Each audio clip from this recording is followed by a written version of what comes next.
நான் இன்னைக்கு வந்து உங்க கூட என்னோட டெலிவரி எக்ஸ்பீரியன்ஸ் தான் ஷேர் பண்ணிக்க போறேன். வாங்க வீடியோக்குள்ள போகலாம். ஒரு ப்ரெக்னன்சிங்கிறது வந்து ஒரு பெரிய ஜேர்னி. ஒரு 10 மாதம் நம்ம மைண்டில் வந்து நிறைய விஷயங்கள் ஓடி இருக்கும். நம்ம ஃபிசிக்கலாக நமக்கு நிறைய சேஞ்சஸ் இருந்திருக்கும். அது எல்லாமே எண்ட் ஆகிறது வந்து நம்மளோட பேபியை வந்து நம்ம ஹாப்பியாக வந்து நம்மகிட்ட வாங்குறதுக்கான அந்த தருணம் தான். எல்லாருமே வந்து அந்த 36 வீக்ஸ்க்கு அப்புறமே வந்து ரொம்ப ஈகராக வெயிட் பண்ண ஆரம்பிச்சிருப்போம். எப்போ நம்ம பேபி நம்ம கிட்ட வரும்னா அதே மாதிரி தான் என் மைண்ட் ஃபுல்லாக வந்துட்டு சீக்கிரம் பேபி வரணும். என்னை சுற்றி இருக்கவங்க எல்லாருக்குமே வந்து மோஸ்ட்லி வந்து 36 எண்ட் ஆகி ஒரு 37 38லேயே வந்து பேபி பிறந்திருக்கு. அதனால வந்து நமக்கும் இப்போ சீக்கிரம் பிறந்துடும் போல இருக்கு. இப்போ நம்ம அதுக்கான எல்லா ஃபுட்டு, அதுக்கான எக்ஸசைஸ் அதெல்லாம் எல்லாம் தொடர்ந்து நான் கண்டினியூ பண்ணிகிட்டே இருக்கேன். ரொம்ப ஈகராக இருக்கேன். ஆனால் வந்து எனக்கு வந்து நான் நினச்ச மாதிரி நடக்கலை. 40 வீக்ஸ் கம்ப்ளீட் ஆனதுக்கப்புறம் தான் வந்து எனக்கு வந்து பேபி பிறந்தாங்க. 40 வீக்ஸ் அண்ட் 1 days ஆச்சு. நார்மலாக வந்து எனக்கு பெயின் வரவே இல்லை. நான் வரும் ரொம்ப எக்ஸ்பெக்ட் பண்ணேன், ஆனால் வந்து வரலை. அப்போ வந்து எனக்கு 39 வீக்கில் வந்து டாக்டர் செக்கப் போயிருக்கும்போது அவங்களே சொல்லிட்டாங்க, உங்களுக்கு வந்து பெயின் இருந்தால் வாங்க, அப்படி இல்லையா அவங்க நீங்கள் வந்து 40 வீக்ஸ் கரெக்டாக கம்ப்ளீட் ஆகிற அன்னைக்கு வந்து ஈவினிங் 5 மணிக்கு ஹாஸ்பிட்டலில் அட்மிட் ஆகணும் அப்படின்னு வந்து சொல்லிட்டாங்க. அதுக்கப்புறம் அவ்வளோ நாள் வந்து வெயிட் பண்ணி ஃபைனலாக எனக்கு எப்படி ஆயிடுச்சுன்னா, சரி நமக்கு வந்து அங்கே போனதுக்கப்புறம் தான் பேபி பிறக்க போகுது அப்படின்னு வந்து எனக்கு வந்து 39 வீக்ஸ்க்கு அப்புறம் வந்து ஓரளவு கொஞ்சம் மைண்ட் செட் ஆகிட்டு. ரிலேட்டிவ்ல வந்து ஒரு அக்கா வந்து என்கிட்ட கேட்காங்க, உனக்கு பெயின் இருக்கா அப்படின்னு கேட்காங்க. நான் உடனே ஆமாம் எனக்கு எப்பமாச்சும் வயிறு வலி இருக்குது அப்படின்னு சொல்லி நான் வந்து இந்த ஃப்ரெண்ட்ல இங்கே காட்டுறீங்க, எப்பமா வலி இருக்குது அப்படிங்கிறாங்க. அவங்க வந்து அப்படியே முடிச்சாங்க. என்கிட்ட வந்துட்டு நார்மல் டெலிவரிக்கு வந்து பெயின் வந்து அங்கே வராதுடா, முதுகு இங்கேருந்து சைட்லேருந்து வலி கொண்டு வந்தாங்க. அப்படியா, அவ்வளோதான் நான் கேட்குறேன் தவிர நான் வேறு எதுவுமே கேட்டுக்கல. அது மாதிரி என்கிட்ட வந்து அவங்க சொன்னது வந்து, உனக்கு வந்து என் டாக்டர் வந்து சொன்னது வந்து உங்களுக்கு வந்து ஜெல் வச்சு வர வலி வைப்போம் அப்படிங்கிற மாதிரி அவங்க சொல்லியிருந்தாங்க. ஆனால் வந்து அந்த ப்ராசஸ் வந்து எப்படி இருக்கும், இன்டியூஸ் பெயின்னா எப்படி இருக்கும், அதுக்கு என்னென்ன பண்ணுவாங்க, நமக்கு அது எவ்வளோ பெயின் தரும், அந்த மாதிரி நான் எந்த ஐடியாவுமே எனக்கு இல்லவே இல்லை. நான் வந்து ஒரே தாட்டில் தான் நான் போனேன் ஹாஸ்பிட்டலுக்கு.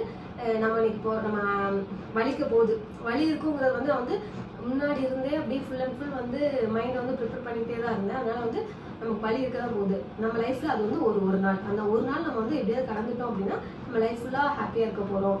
அதனால் வந்துட்டு நம்ம தேவையில்லாமல் இதை பற்றி நம்ம வந்து வருத்தப்பட வேணாம், நம்ம வந்து அதை ஃபேஸ் பண்ணுறதுக்கு வந்து நல்ல போல்டாக இருக்கலாம் அப்படிங்கிற மாதிரி மைண்ட் செட் மட்டும் வந்து நான் எனக்குள்ளே என்ன நானே வந்து ரொம்ப நாளாக வந்து மோட்டிவேட் பண்ணிகிட்டே இருக்கேன். இப்படி தான் போயிட்டு இருந்துச்சு.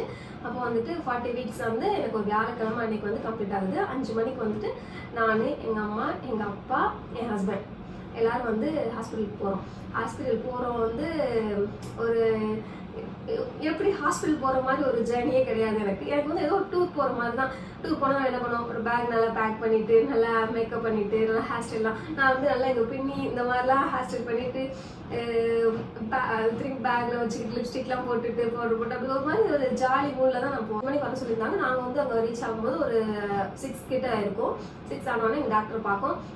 நானும் எங்கள் அம்மா மட்டும் தான் போகிறோம். உள்ளே போகிறோம். எங்கள் டாக்டர் வந்து என்கிட்ட வந்து சொல்கிறாங்க, ஓகே எழுதி கொடுக்காங்க, நீங்கள் அட்மிட் ஆகிங்க, 7 மணிக்கு உங்களுக்கு ஜெல் வைப்போம், நாளைக்கு காலையில் இல்லை 7 மணிக்கு வந்து இதோட டியூப் வைப்போம், 4 மணிக்கு வந்து ஜெல் வைப்போம் அப்படின்னு வந்து சொல்கிறாங்க. ஒரு ரூமெல்லாம் சுற்றி பார்க்குறோம். ஒரு காட்டு இருக்குது, எப்படி என்ன பண்ணலாம், ரெஸ்ட் ரூம் எப்படி நீட்டாக இருக்கா, அந்த மாதிரி தான். சும்மா ஒரு சாதாரண ஒரு விசிட் மாதிரி தான் இருக்குது. ஃபஸ்ட்டு வந்து என்ன பண்ணுறோம், அவங்க வந்து அந்த நைட்டி மாற்றிட்டு வந்துருங்க அப்படிங்கிற மாதிரி என்ன சொல்கிறாங்க. ஓகே, நான் வந்து என்ன பண்ணுவோம், ஒரு மெட்டர்னிட்டி குர்த்தியில் இருக்கேன், போய் நைட்டி மாற்றிட்டு வர சொல்கிறாங்க. அப்புறம் வந்து அவங்க வந்து என்னை கூப்பிடுறாங்க, நர்ஸ் வந்து இப்படி வாங்க லேபர் ரூமுக்கு வாங்க அப்படின்னு சொல்கிறாங்க. அது செம்ம ஜாலியாக வந்துட்டு போயிட்டு இருக்கேன், என்ன நடக்க போகுதே தெரியாமல். அப்புறம் அவங்க வந்துட்டு நல்லா ப்ரைவேட் பார்ட்டை வந்து க்ளீன் பண்ணாங்க. ஃபஸ்ட்டு ஸ்டெப் க்ளீன் பண்ணாங்க. அதுக்கடுத்து வந்து ஒரு டியூப் வச்சாங்க. நமக்கு வந்து தொடைக்கிட்ட வரைக்கும் வெளியே வரைக்கும் இருந்துச்சு, அந்த வந்து அசையாமல் இருக்கும்னு சொல்லி அந்த செலோ டைப் மாதிரி ஒன்று வச்சு தொடையிலலாம் ஒட்டிலாம் வச்சுருந்தாங்க.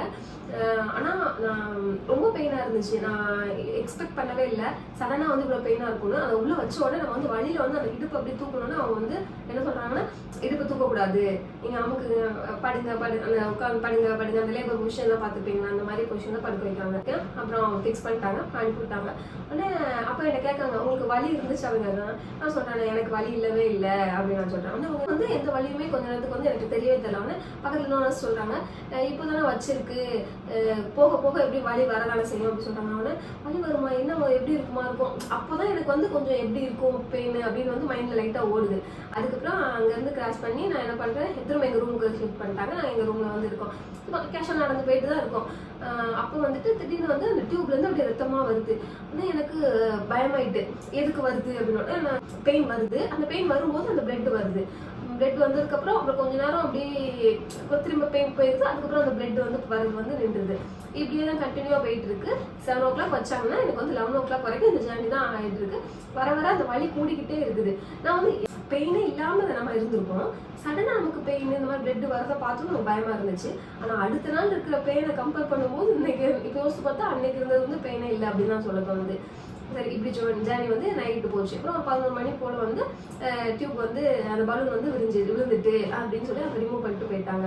அப்புறம் அந்த மீன் டைம்ல வந்து நம்ம என்ன பண்ணிட்டு இருக்காங்கன்னா அந்த ஒரு ரோப் மாதிரி வச்சு படுக்க வச்சு ஹார்ட் பீட் செக் பண்ண சொல்றாங்க. பேபி மூவ்மெண்ட்டை வந்து அந்த கிளிக்னு ஒரு பட்டன்ல வச்சு ஜாலியாக இருந்துச்சு.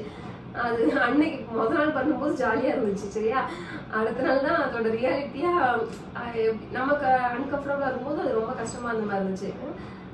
எப்படி 11 மணியோட அதை எடுத்துட்டாங்க. அப்புறம் ஊடையிலேயே எங்கள் அம்மா வந்து கொஞ்சம் ஊட்டி விட்டாங்க. அப்படியே இட்லி சாப்பிட்டோம். அன்னைக்கு நைட் வந்து அப்படியே முடிஞ்சுட்டு நெக்ஸ்ட் டே கரெக்டாக 4 மணிக்கு வந்து அவங்க வந்து ஜெல் வச்சு வைக்க வந்துட்டாங்கன்னா கரெக்டாக 3 ஜெல் வந்து வைக்கும்போது வலி சுத்தமாக கிடையவே கிடையாது. ஆனால் 4 மணிக்கு வச்சாங்க. 5 மணி வரைக்கும் 1 hour வந்து நீங்கள் அசையவே கூடாது. ரெஸ்ட் ரூம் போகிறதா முதல்ல போயிட்டு வந்துருங்க, அதுக்கடுத்து நீங்கள் போகக்கூடாது அப்படின்னு சொல்லிட்டாங்க. அப்போ வந்துட்டு நான் ரெஸ்ட் ரூம் தான் போயிட்டு வந்துட்டு ஜெல் வைக்காங்க. வைக்கும் போதே வந்து என்ன பண்ணாங்க, அந்த பெல்ட் வச்சு மானிட்டர் பண்ணுவாங்கல்ல ஹார்ட் பீட் பேபிக்கு, அதுவும் வச்சிருக்காங்க. வச்ச கொஞ்ச நேரத்துல எனக்கு வலினா வலிக்குது, அந்த ஒரு மாதிரி பண்ணுது, ரொம்ப அன்கம்ஃபர்டபுளா இருக்குது.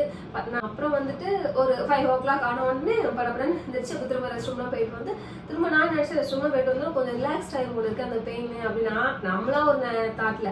ஆனால் அந்த பெயின் வந்து அப்படி குறைஞ்ச மாதிரியே இல்லை. அப்புறம் கொஞ்சம் கொஞ்சமாக இன்க்ரீஸ் ஆகிக்கிட்டே இருக்குது. அப்போ வந்து எனக்கு வந்து நான் மைண்டுக்குள்ளே யோசிக்கேன். எங்கள் டாக்டர் வந்து ஓபி வந்து மோஸ்ட்லி வந்து 11:30 பார்க்க வருவாங்க. அப்போ வந்து இப்போ மணி என்னடா நான் கரெக்டாக ஒரு 6 மணி போல பார்க்க, ஐயோ மணி 6 தான் வந்து பண்ண டாக்டர் எத்தனை மணிக்கு வருவாங்க, 11:30 7 8 9 10 11 ஐயோ ஒன்று 5.5 மணி நேரம் இருக்குது. அப்புறம் மதுரை நம்ம என்ன பண்ண போகிறோம், டாக்டர் எப்போ வருவாங்க, அப்படி அவங்க எப்போ வருவாங்க என்ன அர்த்தாட்னா அவங்க வந்து அவங்க எவ்வளோ ஓப்பனாக இருக்குது அப்படின்னு அவங்க பார்த்து சொல்லுவாங்க நமக்கு. அப்போ நமக்கு வந்து அப்படி டக்குன்னு முடிஞ்சிருமா என்ன அந்த ஒரு பார்க்குற ஆர்வமாக இருந்துச்சு. 8 மணி இருக்கும். 8 மணினா 8 மணிக்கு வந்து டாக்டர் வந்து வந்திருக்காங்க அப்படின்னு சொல்லி சொல்கிறாங்க. ஏன்னா செம ஜாலி. என்னடா நம்ம ஒரு 11:30 தான் நான் நினச்சோம், நான் வந்து காலையில் வந்துட்டாங்க அப்படின்போது நம்ம ஜாலியாக அவங்க பார்க்க போகிறோம் அப்படின்னு சொல்லி நான் போகிறேன். அப்போ அவங்க உள்ளே போன உடனே ஃபஸ்ட்டு நான் தான் படுத்திருக்கேன். எனக்கு அவங்க செக் பண்ணிட்டு எத்தனை சென்டிமீட்டர் வந்து ஓப்பன் ஆகிருக்கு அப்படின்னு சொல்லி அந்த கை வச்சு பார்ப்பாங்கல்ல, அது வந்து பண்ணுறாங்க. பண்ணிவிட்டு என்ன சொல்கிறாங்க 2 சென்டிமீட்டர் ஓப்பன் ஆகிருக்கு உங்களுக்கு அப்படின்னு சொல்கிறாங்க. எனக்குன்னா சத்தியமா நான் வந்துட்டேன். ஏன்னா வந்து எனக்கு அந்த டைம்ல ஹெவி பெயின் இருக்கு, நல்லா வலிக்குது. என்னால நான் சுத்தி பாக்குறேன், என் பக்கத்துல நிக்கிறவங்க அவங்களுக்கும் பெயின் இருக்கவங்களாம் இருக்காங்க. ஆனா அவங்களாம் வந்துட்டு ரொம்ப அந்த அளவுக்கு பெயின் துடிச்ச மாதிரி எனக்கு வந்து நிக்கவே முடியல. நான் வந்துட்டு செக் பண்ணிட்டு வெளியே வந்ததுக்கு அப்புறம் நான் கீழே உட்காந்துக்கவா அப்படின்னு நான் கேட்கறேன். வந்து திரும்ப வந்துட்டு அந்த பெல்ட் வச்சு நம்மகிட்ட வந்து மானிட்டர் பண்றாங்க. அவங்க அந்த நர்சஸ்லாம் வந்திருக்காங்க. அப்போ அவங்ககிட்ட நான் சொல்றாக்கா ரொம்ப வலிக்குதுக்கா, என்ன பண்ணலாம் அப்படின்னு சொல்லி கேட்கேன். அதுக்கு வந்து அவங்க வந்து என்கிட்ட சொன்னது வந்து உட்காந்து எந்திரிங்க, நல்லா நீங்க வந்து அந்த ஸ்குவாட் பொசிஷன்ல வந்து நல்லா உட்காந்து எந்திரிக்கும் போது வந்து அந்த கர்ப்பப்பை வந்து சீக்கிரம் வந்து விரியும், அவங்களுக்கு வந்து ஈஸியா பேபி பிறந்துரும் அப்படின்னு சொல்றாங்க என்கிட்ட.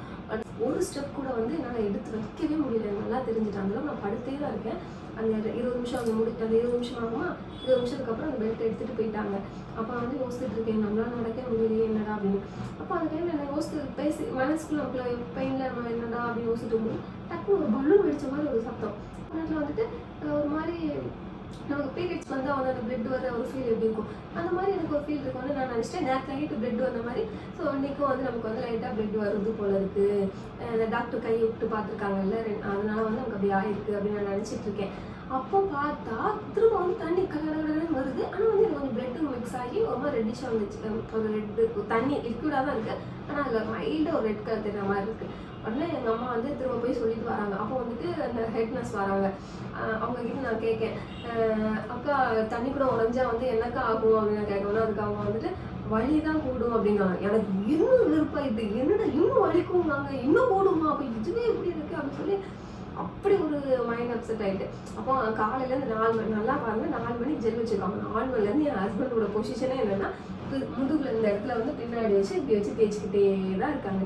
நகலவே நான் அவங்கள வந்து விடலை. நான் அப்படி அவ்வளோ நேரம் தேய்ச்சிட்டு தான் இருக்காங்க. அப்புறம் என் தம்பி வாரான். அதுக்குள்ள வந்துட்டு எங்கள் அம்மாவும் என் தம்பிக்கும் வந்து நான் வந்து வழியில் தாங்கிறது வந்து பார்க்க முடியல அப்படின்னு சொல்லி வெளியே போயிட்டாங்க. அதுக்கடுத்து வந்துட்டு எங்கள் அம்மா வந்து பக்கத்து ரூமில் வந்து எல்லாரும் எப்படி இருக்காங்கன்னு பார்க்க போயிருக்காங்க. அங்கே பார்த்தா எல்லாரும் வந்து ஒரு ஹார்ட் பேக் வச்சு அவங்க முதுகில் வந்து ஒத்தரம் கொடுத்துட்டு இருந்திருக்காங்க. எங்கள் அம்மா அதை பார்த்துட்டு வந்து என்ன சொன்னாங்க, உடனே ஹஸ்பண்ட் எனக்கு உடனே வாங்கிட்டு வாங்க, எனக்கு உடனே வேணும், நான் உடனே வைக்கணும் அப்படின்னு சொன்னேன். உடனே ஹஸ்பண்ட் ஓடு திரும்ப கீழே இறங்கி போய் வாங்கிட்டு வந்து அதுக்கப்புறம் வந்து என் தம்பியும் என் ஹஸ்பண்ட் வந்து அந்த வெண்ணி தண்ணி வச்சு எனக்கு முதுகில் ஒத்தனை கொடுத்துட்டு இருந்தாங்க. அந்த நம்ம என்ன பண்ணிட்டேன்னா நமக்கு பேபி பிறந்தே ஆகணும் அப்படிங்கிற மைண்ட் செட் வந்துட்டு அப்போ நான் என்ன பண்ணுறேன், அந்த ஹாஸ்பிட்டலில் வந்து அந்த பெட்டில் வந்து அந்த கம்பிக்குள்ள அந்த கம்பி வந்து பிடிச்சிட்டு உட்காந்து இருந்திருக்கேன். ஆனால் வீட்டிலலாம் நான் பண்ணும்போது 15, 20 அந்த மாதிரி பண்ணியிருக்கேன். ஒரு நாளைக்குன்னு பார்த்தோன்னா ஒரு 100 கிட்ட கூட நான் வந்து உட்காந்து எழுந்திரிச்சு நான் ஸ்குவாட் பண்ணியிருக்கேன். ஆனால் என்னால் அன்னைக்கு வந்து அந்த பெயினில் ஒன்றே அவங்க நர்ஸ் என்ன சொன்னது ஒரு 2 பண்ணுங்க அப்படின்னு சொன்னாங்க. ஆனால் என்னால் ஒன்று கூட பண்ணல, அப்படி முடியல. அப்படி உட்காந்து அப்படி எந்திரிக்கும் போது அந்த பெயினை வந்து என்னால் இன்னுமே வந்து ஃபீல் பண்ண முடியல சொல்லும் போது அந்த மாதிரி இருந்துச்சு. ஹாஸ்பிட்டலில் அந்த பெட்டோட கம்பி பிடிச்சிட்டு உட்காந்து இருக்க வரைக்கும் என் தம்பியும் அந்த என் முதுகில் வந்து அது படுற மாதிரி வச்சுக்கிட்டு அவனும் என் கூட உட்காந்து எழுந்திரிக்கான். நான் உட்காந்து அப்படி எந்திரிக்க ஸ்பீடுக்கு அவனும் அப்படி எழுந்திருக்கேன். என் முதுகில் அப்படியே பட்டு அந்த ஹார்ட் பேக்கை வந்து அப்படி வச்சிருக்கான். அந்த மாதிரி வந்து நான் பண்ணிக்கிட்டு இருக்கேன். அப்போ வந்துட்டு எனக்கு வந்து பெயின் ரொம்ப தாங்க ஆரம்பிச்சு. இந்த படத்துலலாம் பார்த்துவாங்க அந்த மாதிரிலாம். அதனால நான் கத்திட்டு இருக்கேன். லிட்டராக வந்து நான் ரொம்ப சத்தம் போட்டு பக்கத்து ரூம்ல இருந்து எல்லாரும் கேட்குற மாதிரி நான் கத்திட்டு இருக்கேன். அப்போ வந்துட்டு எங்கள் அம்மா வந்து அப்புறம் அதுக்கப்புறம் ஆகிட்டு அந்த வெண்ணி தண்ணி ஹார்ட் பேக் வச்சுருக்க வெண்ணி தண்ணி வந்து திரும்ப சூடு கொஞ்சம் குறைஞ்சோடனே ஐயோ எல்லாரும் என்ன நான் வந்து அன்னைக்கு ஃபுல்லாக வந்து எல்லாரும் திட்டிட்டு தான் இருந்தேன் அப்படின்னு தான் சொன்னேன். எங்கள் அம்மா சொல்லிட்டு இருந்தாங்க. எனக்கு இப்போ ஞாபகம் இல்லை. என் ஹஸ்பண்டை பார்த்தா எனக்கு கோவம் வருது, எங்கள் அம்மாவை பார்த்தா அதுக்கு மேலே கோவம் வருது. எங்கள் அம்மா வந்து டூர் போனோமா நீங்கள் அங்கங்கே சுற்றிட்டு இருக்கீங்க அப்படிங்க, ஃபோன் அட்டன் பண்ணால் அதுக்கு எரிச்சலாக இருக்குது அப்படின்னு நான் ரொம்ப எரிச்சல் பட்டுட்டே இருக்கேன். ஏன்னா நமக்கு பெயின் நம்ம கஷ்டப்பட்டுட்டு இருக்கோம், அவங்க எல்லாம் நல்லா ஜாலியாக இருக்காங்க, அந்த மாதிரி ஒரு தாட்டில் எனக்கு இருந்துகிட்டே இருந்துச்சு. அப்போ வந்து எங்கள் அம்மா வந்து தண்ணி எடுக்க போயிட்டு வராங்க. அந்த டைமில் வந்துட்டு 122க்கு வந்து கான்ட்ராக்ஷன் ஸ்டார்ட் ஆகிட்டு அப்படின்னு சொல்லி நர்சஸ்லாம் பேசிகிட்டு இருந்தாங்க. வந்து எங்கள் அம்மா எங்கள் நம்பர் தான், எங்கள் ரூம் நம்பர் தான் 122. 122 நம்ம தானே சொல்லி பரவாயில்ல வந்தாங்க. இங்கே பார்த்தா நான் வந்து பெயினில் வந்து ரொம்ப கத்திட்டு இருக்கேன். எங்கள் அம்மா வந்து இப்படி நர்ஸ் கிட்ட போய் திரும்ப வந்துட்டு அவள் ரொம்ப கத்திட்டு இருக்காமா அப்படின்னாங்க. அவனா அந்த சீஃப் நர்ஸ் வந்து வராங்க, வந்து கை வச்சு எவ்வளோ சென்டிமீட்டர் ஓப்பன் ஆயிருக்கு அப்படின்னு பார்க்கலாம் அப்படின்னு நினச்சிருக்காங்க. ஆனால் அதுக்குள்ளே வந்துட்டு அவங்க என்ன முடிவு எடுத்தாங்க அப்படின்னு வந்து எனக்கு தெரியல. படம்னா நீங்கள் வந்து லேபர் ரூமுக்கு கூட்டிகிட்டு போயிடுவோம் அப்படின்னு சொல்கிறாங்க. ஆனால் அந்த படம் கூப்பிட்ட உடனே யாருக்கிட்டையும் நான் பேச கூட இல்லை. அவங்க பின்னாடி படப்படப்படன்னு ஓடுற பின்னாடி லிட்டரெலாம் நான் ஓட செஞ்சேன். நான் நினச்சேன்னா லேபர் ரூம் போனோடனே நமக்கு பேபி தந்துடுவாங்க. அதுதான் வந்து என்னோட மைண்ட் செட்டாக வந்து இருந்தது. லேபர் ரூம் போன உடனே அவங்க வந்து நர்சஸ் வந்து திரும்ப செக் பண்ணி பார்க்காங்க. எத்தனை சென்டிமீட்டர்னா 8 சென்டிமீட்டர் வந்து எனக்கு ஓப்பனாக இருக்குது அப்படின்னு அவங்க சொல்கிறாங்க. கேட்ட உடனே அவ்வளோ ஒரு சந்தோஷம். அப்படி அந்த சந்தோஷத்தை வந்து என்னால் எக்ஸ்பிளைனே பண்ண முடியல. ஏன்னா காலையில் வந்து டாக்டர் பார்க்கும்போது நமக்கு 2 சென்டிமீட்டர் தான் சொல்லியிருக்காங்க. அதுக்குள்ளே நமக்கு வந்து 8 சென்டிமீட்டர் ஆயிருக்கு.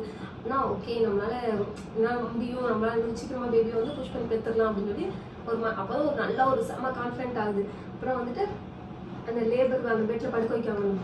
நைட்டு பார்க்கும்போது எனக்கு ஒன்றும் தெரியல. காலையில் பார்க்கும்போது அந்த பெட்டே வித்தியாசமாக அந்த மாதிரி இருக்குது. சுற்றி இருக்கவங்க அந்த லைட்டை தூக்கி நம்ம மேலே அப்படி வைக்காங்க. அதெல்லாம் பார்க்கும்போது என்னடா நடக்குது நம்மளை சுற்றி அந்த மாதிரி தான் இருக்குது. அப்புறம் படுத்தாச்சு. படுத்ததுக்கப்புறம் வந்து அவங்க நம்மளை வந்து புஷ் பண்ணுங்க அப்படின்னு சொல்கிறாங்க. புஷ் பண்ணுறதுனா என்ன அப்படின்னு நமக்கு தெரியுது. இது வரைக்கும் நம்ம என்னப்பா எங்கே பார்த்துருக்கோம் சொல்லுவேன். அப்போ எனக்கு சுத்தமாக தெரியல. அப்போ வந்து அவங்க என்ன சொல்கிறாங்க, நல்லா கால் விரிச்சு வச்சுக்கோங்க, உங்கள் தொடையை வந்து கையால் நல்லா பிடிச்சி வச்சுட்டு வந்து நல்லா புஷ் பண்ணுங்கன்னு சொல்கிறாங்க. ஆனால் நான் வந்து ஃபஸ்ட்டு என்ன பண்ணுவேன்னா புஷ் பண்ணுவேன். எப்படின்னா ஃபஸ்ட் வலிக்கிற டைமில் வலிக்குது அப்படின்னு வலியை கஷ்டப்படுத்திட்டு வலி போனதுக்கப்புறம் முடிஞ்சதுக்கப்புறம் அதுக்கப்புறம் நல்லா புஷ் பண்ணுறது. நான் வந்து இது வந்து தெரியாமல் அப்படி பண்ணேன். அப்போ வந்து திரும்ப நர்ஸ் வந்து எனக்கு சொல்கிறாங்க, அக்கா எனக்கு வலிக்குக்கா, நான் தாங்க முடியலக்கா அப்படின்னு நான் சொல்கிறேன். ஆனால் நான் நர்ஸ் சொன்னாங்க, வலிக்குதாம்மா செய்வோம், நான் வலிக்கும் தெரியுமா, அந்த டைமில் கரெக்டாக வந்துட்டு புஷ் பண்ணிடுங்க பேபியை, அப்போ வந்து ஈஸியாக பேபி வந்துடும் அப்படிங்க. எனக்கு அதுக்கப்புறம் தான் புரியுது, ஓகே வலிக்கிற அந்த வலி வந்து விட்டு விட்டு வரும். அப்போ வந்து வலிக்கிற டைம் தான் நம்ம வந்து புஷ் பண்ணணும். வலி விடுற டைமில் வந்து நம்ம ரெஸ்ட் எடுத்துக்கலாம் போல இருக்குது, நம்ம ஃபுல்லாக புஷ் பண்ணிகிட்டே இருக்கணும்னு அவசியம் இல்லை அப்படின்னு எனக்கு அதுக்கப்புறம் தான் புரியுது. ஓகே அப்போ வந்து கரெக்டாக வலி வந்த உடனே நான் என்னோட ஃபுல் எஃபர்ட் போட்டு நான் வந்து புஷ் பண்ணுறேன். நான் கரெக்டாக 11:30க்கு வந்து லேபர் ரூமில் போயிருக்கேன். என்கிட்ட வந்து ஒரு 12:30 போல் டாக்டர் நர்ஸ் சொல்கிறாங்க, உங்களுக்கு வந்து 1 மணிக்கு வந்து பேபி பிறந்துடும், நல்லா ஓப்பன் ஆகிட்டு சீக்கிரம் பிறந்துடும், ஆனால் நீங்கள் நல்லா புஷ் பண்ணுங்க அப்படின்னாங்க. நீங்கள் எப்போ புஷ் பண்ணுறீங்களோ அதை பொறுத்து சீக்கிரம் பிறக்கிறதும் லேட்டாக பிறக்கிறது இருக்குங்க. நான் அதுக்கப்புறம் அவங்க அதுக்கப்புறம் சொன்னதுக்கப்புறம் தான் எனக்கு வந்து அந்த எப்படி புஷ் பண்ணுங்கிற அந்த பொசிஷன் புரிஞ்சோடனே நான் அந்த மாதிரி புஷ் பண்ணிட்டு இருக்கேன். அப்போ சடனாக வந்து என்ன ஆகுதுன்னா, நல்லா நார்மலாக இருந்த டைமில் திடீர்னு என்னை சுற்றி இந்த நர்சஸ்லாம் படப்படன்னு மாறுறாங்க, ஒரு ட்ரெஸ் ஒரு புக்கில் ட்ரெஸ் போடுறாங்க, எல்லாமே பண்ணிட்டு இருக்காங்க. அதை பார்த்தோன்னே எனக்கு பயமா இருக்குது, என்னடா நடக்குது நமக்கு அப்படின்னு பார்த்தா பேபி வந்து நல்லா மூவ்மெண்ட்டாக இருக்கும். உடனே டாக்டர் வந்துட்டாங்க. டாக்டர் வந்து எனக்கு என்ன சொன்னாங்கன்னா, வலி வந்த உடனே நல்லா புஷ் பண்ணுங்க, பேபி சீக்கிரம் வெளியே வந்துடும் அப்படின்னாங்க. அப்புறம் டாக்டர்லாம் முன்னாடி ரெடியாக நிற்காங்க, நர்ஸ்லாம் நம்ம சுற்றி நிற்காங்க. அப்போ நம்ம புஷ் பண்ணலான்னு பார்த்தா கரெக்டாக வலி போயிட்டு அவன் வந்து ஐயோ என்னடா அப்படின்ட்டு அப்போ அவன் ரொம்ப ஆர்வமாக நமக்கு நிற்கும் போது வந்து போனோன்னா எனக்கு வந்து வித்தியாசமாக இருந்துச்சு. அதுக்கப்புறம் எனக்கு எப்போ இருந்துச்சு. இப்போ திரும்ப பேபி வந்தோடனே வலி வந்தோடனே அவனை திரும்ப புஷ் பண்ணுறேன். நல்லா புஷ் பண்ணோன்னே பேபி வந்து டக்குனு வெளியே எடுத்துட்டாங்க. ஆனால் எனக்கு என்னன்னா நமக்கு அந்த மைண்ட் செட்டில் வந்து நமக்கு வந்து எப்படி வெளியே இருக்காங்க அதெல்லாம் எனக்கு உணர்ந்த முடியல. ஏதோ ஊசி மட்டும் போட்ட மாதிரி இருந்துச்சு ஃபஸ்ட்டு. படப்பட அவங்க ட்ரெஸ் மாற்றினாங்களா, ட்ரெஸ் மாற்றி டாக்டர் வந்த உடனே அந்த இடத்துல வந்து ஊசி போட்டாங்க. லைட்டாக அப்படி கீச்ச மாதிரி இருந்துச்சு. ஆனால் வந்து ரொம்ப நான் எனக்கு ஃபீல் ஆகலை. அப்புறம் பேபி எடுத்ததுக்கப்புறம் வந்துட்டு என்னை வந்து கொண்டு வந்து தராங்க. நான் வந்து ஃபஸ்ட்டு பார்த்தேன், நான் இப்படி இந்த சைடாக இருக்காங்க, நான் அப்படி இப்படி பார்க்குறேன். அப்போ வந்து நல்லா கருன்னு முடி இருக்குது. எனக்கு ரொம்ப சந்தோஷமாக இருக்கு. நான் உடனே நான் தான் கேட்கேன், உடனே என்ன பேபி அப்படின்னு கேட்கேன். உடனே அவங்க வந்துட்டு கேர்ள் பேபி அப்படின்னு சொல்கிறாங்க. அப்படி எனக்கு செம்ம சந்தோஷம். ஏன்னா அவ்வளோ கஷ்டப்பட்டு நம்ம பெயினில் முக்கி எப்போ வருவோம், முதல்லேருந்து ஒரு 10 மாதமாக நம்ம எப்போ வரும் நம்ம காத்துக்கிட்டு இருந்தாலும் அந்த அந்த அந்த வழி தாண்டி நம்ம கையில் வந்து பேபி கிடைக்கிறது வந்து ஒரு வார்த்தையில நம்மளால சொல்லவே முடியாது. அவ்வளோ ஒரு சந்தோஷமா இருந்துச்சு. அவனே அவ்வளோ ஹாப்பியாக இருக்கேன். திடீர்னு பார்த்தா என் ஹஸ்பண்ட் உள்ள வந்து நிற்காங்க. என் ஹஸ்பண்ட் உள்ள ஒரு நிமிஷம் வாங்க அப்படின்னு மட்டும் ஒரு சாதாரணமாக சொல்லி கூப்பிட்டு வந்திருக்காங்க. இப்படி பேபி பிறந்துட்டு அதனால நீங்கள் வாங்க அப்படின்னு சொல்லாமல் சும்மா கூப்பிட்டு வந்தோடனே அவங்க வந்து கொஞ்சம் பயந்துட்டாங்களாம். என்னாச்சு ஐயோ அப்படின்னு நினச்சி வந்திருக்காங்க. அப்போ வந்து நான் தான் சொல்கிறேன் வந்து பேபி பிறந்துட்டு பார்த்தீங்களா அப்படின்னா கேட்கேன். உடனே அதுக்கு அவங்க வந்து ஆமாம் இந்த சைடாக இருக்காங்க, பேபி இங்கே தான் இருக்காங்க. உடனே நானே என்ன பேபின்னு தெரியுமா அப்படின்னு நான் கேட்கேன். உடனே அதுக்கு அவங்க வந்து இல்லை அப்படின்னு சொன்னாங்க. உடனே கேர்ள் பேபி நம்ம எதிர்பார்த்த மாதிரி கேர்ள் பேபி பிறந்துட்டு அப்படின்னு நான் சொல்கிறேன். உடனே என் ஹஸ்பண்டுக்கு உடனே ரொம்ப சந்தோஷம். அப்போ தான் வந்து நானும் சந்தோஷமாக இருந்தேன். அப்படியே அவ்வளோ ஒரு சந்தோஷமாக இருந்துச்சு. அதுக்கடுத்து பேபி அவங்க வச்சதுக்கப்புறம் வந்துட்டு ஏதோ பண்ணிகிட்டே இருக்காங்க. தையல் போடுறாங்கன்னு தெரியுது, போடுறாங்க ரொம்ப நேரம் போடுறாங்க. எனக்கு என்னடா பேபி பிறந்துட்டு இன்னும் எவ்வளோ நேரம் தான் இருக்கணும், இன்னும் தச்சுட்டே இருக்காங்களே அப்படிங்கிற மாதிரி இருந்துச்சு. அப்புறம் நீட்டாக எல்லாம் ஸ்டிச் பண்ணி லேபர் ரூம்லேருந்து இந்த பக்கத்தில் இன்னொரு ரூமுக்கு வந்து ப்ளேஸ் மாற்றிட்டாங்க. லேபர் ரூம்லேருந்து வெளியே வந்த உடனே நான் வந்து எங்கள் அம்மாவுக்கு பார்த்து நான் சொன்ன வார்த்தை வந்து அம்மா நம்ம ஜெயிச்சிட்டோம், நம்ம வந்து நார்மல் டெலிவரி ஆகணும் அப்படின்னு சொல்லி நானும் எங்கள் அம்மா வந்து ரொம்ப எஃபர்ட் போட்டோம். அதுக்கான பலனாக வந்து எங்களுக்கு வந்து சக்ஸஸ் ஆனதுனால எனக்கு ரொம்ப சந்தோஷமாக இருந்துச்சு. நான் வந்து ஃபஸ்ட்டு எங்கள் அம்மா கிட்ட வந்து தான் சொன்னேன். அவ்வளோ ஹாப்பியாக இருந்துச்சு. அந்த பேபி பிறந்து அந்த லேபர் ரூம்லேருந்து வெளியே வந்து ஃபஸ்ட்டு எங்கள் அம்மாவையும் என் ஹஸ்பண்டையும் பார்த்தது வந்து இன்னும் சந்தோஷமாக இருந்துச்சு. நமக்குள்ள வந்து ஒரு பயம் பதட்டம் அந்த மாதிரிலாம் நிறையா இருந்திருக்கும் அந்த ப்ரெக்னன்சி ஜேர்னியில். ஆனால் அது எல்லாத்துலேயும் வந்துட்டு நான் நல்லா சூப்பராக ஹேண்டில் பண்ணதுக்கு வந்து முக்கியமான காரணம் வந்து எங்கள் அம்மாவும் என் ஹஸ்பண்டும். அப்போ வெளியே வந்து அவங்க பார்த்தது வந்து என்னால் வாழ்க்கையில் வந்து மறக்க முடியாத ஒரு தருணமாக நான் நினைக்கிறேன். இதுதான் என்னோட லேபர் ஸ்டோரி. உங்களோட லேபர் ஸ்டோரி எப்படி இருந்துச்சுன்னு கமெண்ட்டில் சொல்லுங்கள். அது மாதிரி உங்களுக்கு ப்ரெக்னன்சி ரிலேட்டடாக லேபர் ரிலேட்டடாக நார்மல் டெலிவரி ரிலேட்டடாக ஏதாவது டவுட்ஸ் இருந்துச்சுன்னா கமெண்ட் பண்ணுங்கள். பாய்.